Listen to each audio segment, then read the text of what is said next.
Bienvenue à Comprendre pour vivre. Un des vocations des appelés de Dieu, Jésus a dit, vous seriez mes témoins. Nous, en tant que corps de Christ, nous sommes appelés à témoigner à la puissance de Dieu dans notre monde d'aujourd'hui.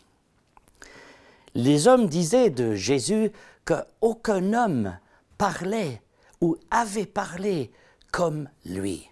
Bien sûr, il était la parole vivante, il était et il est la parole de Dieu. Ses paroles étaient esprit et vérité et vie. Néanmoins, c'est quand même incroyable que Jésus, le Fils de Dieu, a dû dire à ses disciples et aux religieux que si ils ne croyaient pas dans ses paroles, qu'ils devaient croire dans la démonstration de la puissance que Dieu l'avait envoyé et qu'il représentait celui qui l'a envoyé. La conviction constante des gens, c'était qu'aucun homme n'avait fait ce que cet homme avait fait. Et une histoire nous démontre par Jean-Baptiste, quand il était en prison, en doutant un petit peu de son sort, il envoie ses disciples et il demande à Jésus, « Es-tu celui qui devait venir ou est-ce qu'on devrait en attendre un autre ?» Jésus a répondu et il a dit ceci, « Dis à Jean ce que vous avez vu et entendu.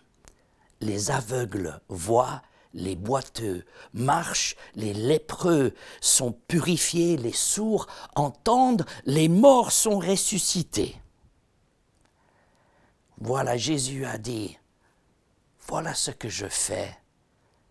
C'est clair, qui m'a envoyé ?» La puissance de Dieu est bien importante dans la vie du ministère de Jésus. Combien plus la nôtre et combien plus nous devons faire de même.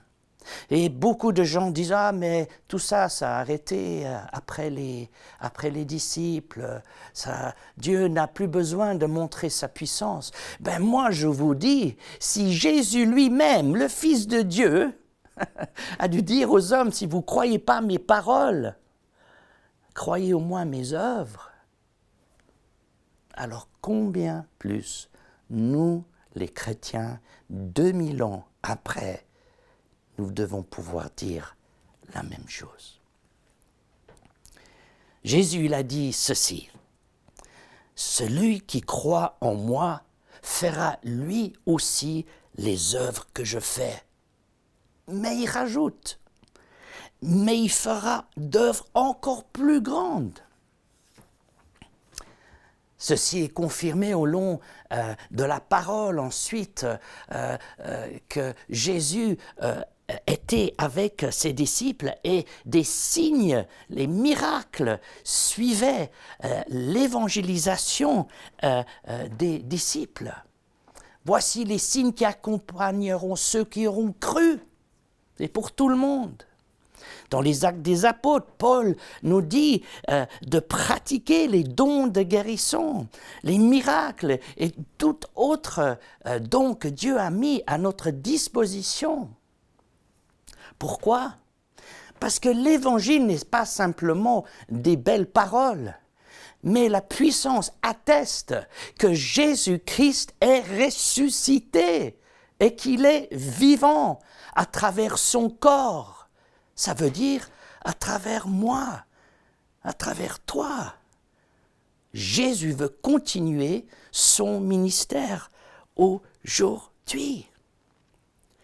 En Acte 3, Pierre dit à un paralytique, « Au nom de Jésus-Christ, lève-toi et marche. » Et c'est ce qu'il a fait. La Bible nous dit d'imposer les mains aux malades et ils seront guéris. Nous sommes tous appelés.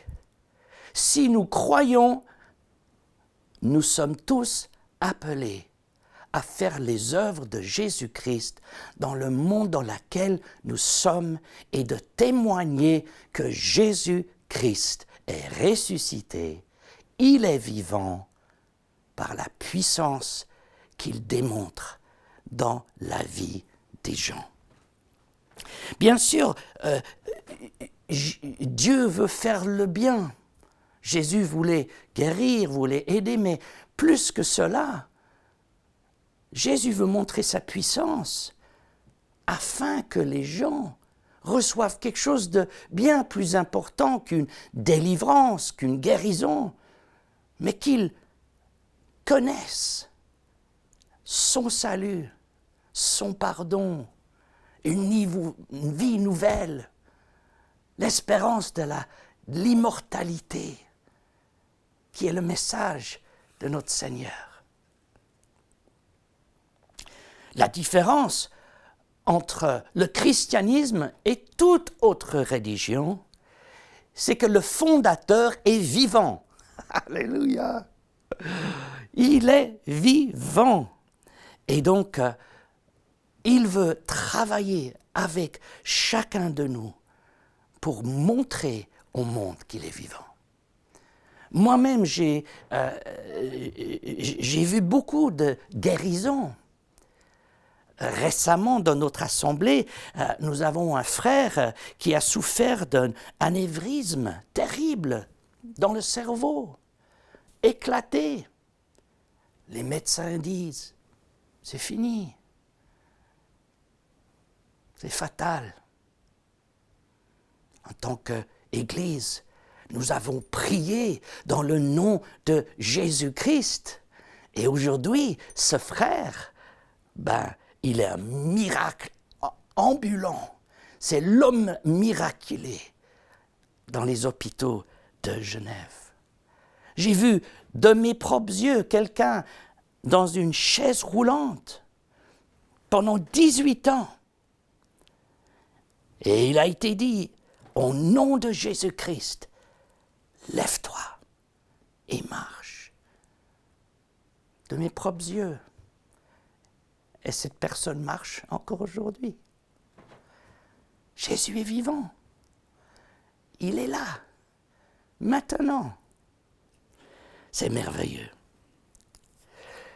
Également, la puissance de Dieu montre la vie transformée.